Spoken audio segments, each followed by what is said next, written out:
Beralih ke informasi lainnya, pemirsa, institusi pendidikan bergengsi di dunia Oxford University menjadi bulan-bulanan netizen Indonesia karena tidak mencantumkan peneliti Indonesia dalam ekspedisi penemuan bunga langka Rafflesia hasselti di hutan Sumatera Barat.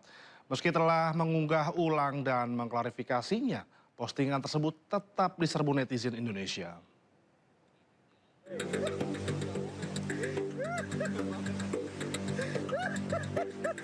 Tangis haru terjadi saat peneliti Indonesia Septian Andriki bersama peneliti Oxford University Christopher Good menemukan bunga langka Rafflesia hasselti di tengah hutan Sumber Kudus, Sumatera Barat. Septian, seorang pemerhati Rafflesia dari Bengkulu, terisak ketika menemukan jenis Rafflesia yang belum pernah ia lihat sebelumnya. Penantian Septian yang akrab disapa Deki selama 13 tahun akhirnya terbayar dengan melihat langsung Rafflesia hasselti. Momen haru ini dibagikan Chris Torogut yang juga ahli tumbuhan parasit di akun media sosial X pribadinya. Momen penemuan bunga langka ini juga diunggah akun media sosial Oxford University. Dalam narasinya, mereka hanya menuliskan nama Chris Torogut sebagai penemu bunga. Unggahan ini kemudian memicu reaksi keras dan mendapat kecaman dari netizen Indonesia lantaran nama peneliti Indonesia tidak ditulis dan diapresiasi. Protes keras juga datang dari mantan Gubernur Jakarta Anies Baswedan. Dalam komentarnya di unggahan tersebut, Anies menuliskan komentar tajam.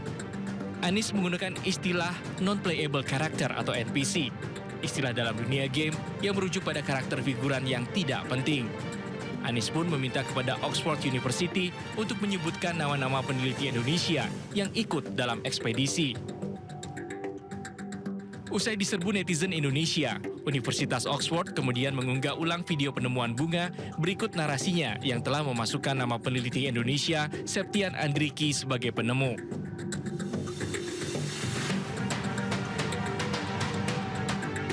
Meski telah mengklarifikasi, unggahan tersebut tetap diserbu netizen Indonesia yang terlanjur kesal lantaran Oxford menihilkan peran peneliti lokal dalam penemuan bunga langka Rafflesia hasselti.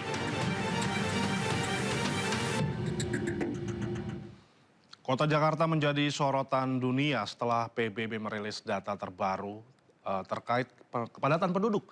Menurut lembaga tersebut, Jakarta kini dihuni 42 juta jiwa dan menjadi ibu kota dengan populasi terpadat pertama versi PBB.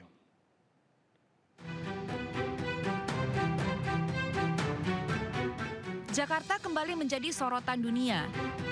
Berdasarkan laporan utama Perserikatan Bangsa-Bangsa tahun 2025, saat ini 42 juta jiwa hidup di atas tanahnya, sehingga menempatkan Jakarta sebagai ibu kota terpadat di dunia, disusul kota Dhaka dengan jumlah penduduk sebanyak 40 juta jiwa, dan Tokyo sebanyak 33 juta jiwa penduduk. Temuan angka itu tidak hanya sekedar menunjukkan kepadatan wilayah, tetapi juga sesaknya kehidupan pada setiap jengkal tanah kota Jakarta. Pada tahun ini, Badan Pusat Statistik mencatat Jakarta Pusat sebagai wilayah terpadat di Jakarta. Sebanyak 21.000 jiwa lebih penduduk kini hidup di setiap kilometer bujur sangkar kota ini. Sesaknya penduduk pada setiap sudut Jakarta turut memunculkan dampak yang tak bisa dihindari. Sebut saja kemacetan yang kini sudah jadi makanan sehari-hari. Kepadatan juga turut menyumbang pencemaran udara akibat aktivitas kendaraan dan juga pembangunan yang masif. Sementara itu di wilayah pesisir akibat tekanan penduduk yang semakin ramai turut juga menyumbang penurunan permukaan tanah. Pertumbuhan warga yang kian padat di Jakarta adalah rangkaian dari kisah bertumbuhnya kota megapolitan ini. Namun pertumbuhan manusia ini tidak diiringi dengan perluasan wilayah sehingga hidup layak kini berubah menjadi tantangan nyata. Tim Liputan. Kemacetan parah terjadi di Jalan Cinere Raya, Kota Depok, Jawa Barat, imbas adanya pembangunan proyek gorong-gorong. Akibatnya aktivitas warga pun terganggu.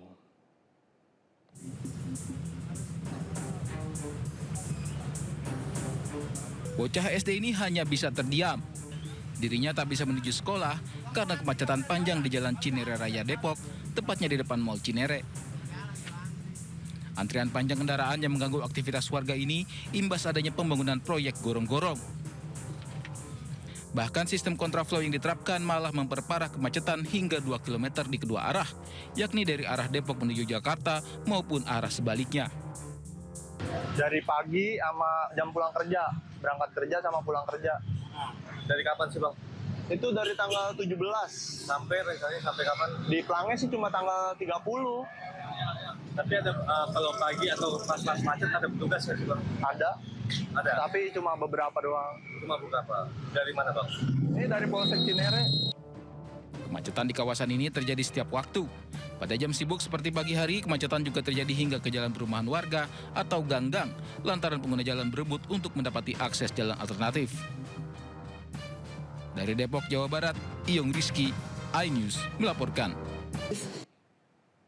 Kita ke informasi lainnya pemirsa, nasib pilu dialami seorang wanita hamil bernama Iren Sokoy, warga Jayapura, Papua.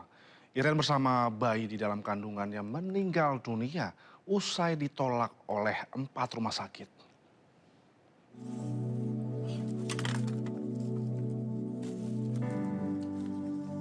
Irene Sokoy meninggal dunia bersama anak yang dikandungnya. Irene meregang nyawa setelah mendapat penolakan dari 4 rumah sakit berbeda saat hendak melahirkan. Menurut suami Iren, 3 rumah sakit menolak dan merujuk Iren karena kondisi bayi di dalam kandungannya yang harus dioperasi. Sementara 1 rumah sakit lainnya meminta keluarga untuk memberikan uang muka sejumlah 4 juta rupiah, padahal korban sudah mendaftar melalui BPJS.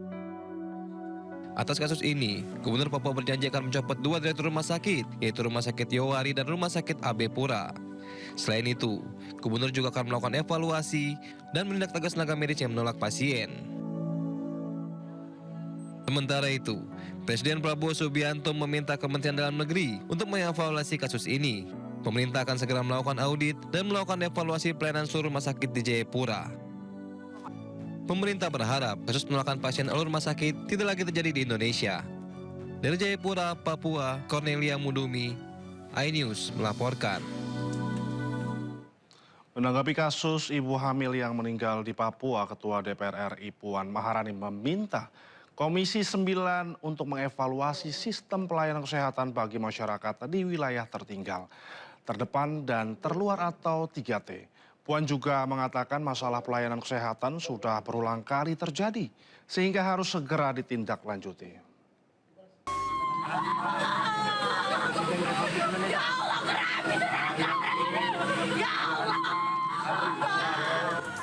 Salah satu anggota keluarga yang menyaksikan eksekusi rumah orang tua mereka di Jalan Malik Ibrahim Kisaran, Kabupaten Asahan ini histeris.